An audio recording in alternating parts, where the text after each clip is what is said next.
Well, it's time now for Perspective, and we're sticking with our top story today, the news that Jacques Chirac, former French president, prime minister and also mayor of Paris, has died at the age of 86 following a long battle with his health.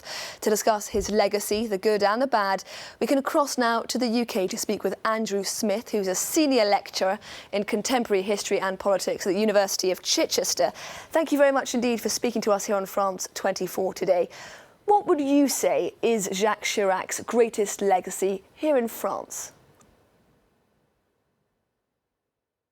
It's an interesting one because he is, as we've seen already, a character of real contrasts, a character of real contradictions. And the one moment he is this grand hero of a France which seems to have somehow passed. He seems to be a symbol of a kind of resistant France, one who stood up to global pressures, one who characterised French appetites and passions. But by the same token, he also was in many ways a disappointing president, one who was beset by rumours of corruption and really a corruption conviction as well. So there are a lot of things which kind of come together to have quite a challenging legacy, I think, for somebody like Chirac. And we can look at different kind of moments of his life, different moments at which he seemed to be someone quite different. Of course, famously, he was caricatured in the Asterix comic Obélix ici as the kind of wealthy Roman character Caius Preposterus. And his whole aim there was to corrupt the village of Gaul and to kind of bring them achieve political power through that corruption. Of course, that came when he was a very young prime minister under Giscard d'Estaing. Of course, he had already been the mayor of Paris, a post that Giscard d'Estaing created, and then Chirac won himself. So I think, at this early moment, he seemed like his reputation was always that kind of cliche, the bulldozer, as he was called, or a young wolf, someone who seemed to be always on the up, always pushing forward. But I think actually the moment that he left that prime ministerial role is also quite important as well, that it showed this kind of Gaullist focus that he had, this desire to create an electoral vehicle, an electoral platform out of this idea of Gaullism. And that became one of his strongest legacies, I think.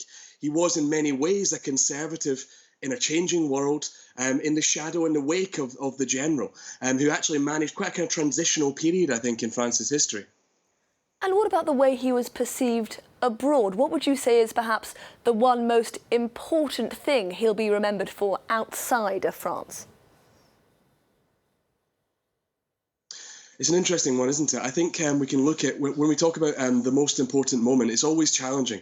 We might, of course, be tempted to talk about his famous no on Iraq, which obviously caused huge international tidal waves. His threat to use the veto within the UN Security Council, his idea that, really this was not the way to create peace. We heard already in one of your pieces earlier on his personal relationships with many African leaders, his fondness for Africa, for North Africa as well. And that's one of the reasons that actually we see when he talks about Iraq, he announces at a conference in Algeria that he really sees this will bring regional instability. He talks a lot about, his personal relationships with people. He feels he can do this diplomatically. And so that kind of courageous decision really to go a different direction was something that's often perceived as being a real stand against the prevailing winds of the day, the prevailing political winds. So that, I think, certainly will be something that he is remembered for very strongly. I think many historians will remember him for his quite courageous and very humble attempt to acknowledge the complicity of the French state in the Veldiv roundups, of course, in 1942, when when more than 13,000 Jewish people were rounded up, interned in the Vélodrome d'Hiver, and then many of them, most of them, deported, never to return. Of course, when Mitterrand met the 50th anniversary of the Veldiv, he was silent on that. And I think it took quite a lot of courage and quite a grand political act for Chirac to acknowledge and draw that into France's history. So that, I think, is something that will be very important for politicians. Of course, many French people will remember the man, the figure, the man of legendary appetites, apple in hand, and all the rest of it. You know, the man that reformed the presidency, took it down to 5 years, the man that abolished military service. I think for many ordinary French people, there are a myriad of tokens that will remember this man and his presidency. But I think there's a lot of different things kind of pushing together. We've heard this quote already about Chameleon Bonaparte, and I think that's a wonderful phrase to describe this long-running, this complicated, this quite inspirational, but also ultimately quite worrying figure, who was at one point both, corrupt, but also corrupting, but also this kind of idea, this inspiration for hope.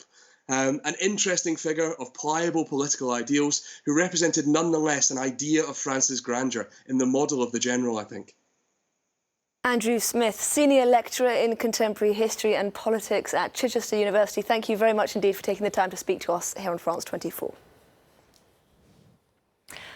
A reminder now of our top headline here on France 24. US Democrats warn President Donald Trump against witness intimidation. That as Trump says that whoever leaked information to the whistleblower accusing him of using the power of his office for political gain is close to a spy.